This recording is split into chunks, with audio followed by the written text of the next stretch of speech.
Hi friends, முருகரை பிடிக்குன்னா ஒரு லைக் போடுங்க. முருகர் அதுவும் இந்த கலிகாலத்தில் முருகர் ரொம்ப ஃபேமஸாக இருக்கிறாரு.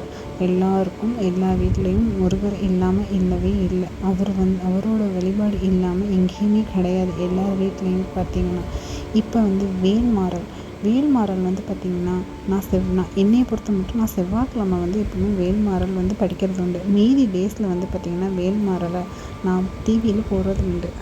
டிவிலேயோ அல்லது ஃபோன்லேயோ அந்த வேல்மாறல் பாடலை நான் எப்பொழுதுமே வீட்டில் ஒலிக்க வச்சிடுவேன். மார்னிங்கோ இல்லை ஈவினிங்கோ ஏதாவது ஒன் டைம் வீட்டில் அந்த வேல்மாறல் பாடல் கேட்குறதோ அது அவ்வளோ ஒரு நல்லது விசேஷம்னு சொல்லி நானும் இந்த யூடியூப்பில் தான் நான் கேட்டிருக்கேன். அது உண்மையாலே ரொம்ப சக்தி வாய்ந்ததாக இருக்குது. அதனால் நீங்களும் உங்கள் வீட்டில் வேல்மாறல் பாடலை கண்டிப்பாக காலையில் ஒரு ஈவினிங் டைம் நீங்கள் ஒரு 1/2 hour ஆகுது அதை நீங்கள் கேளுங்க.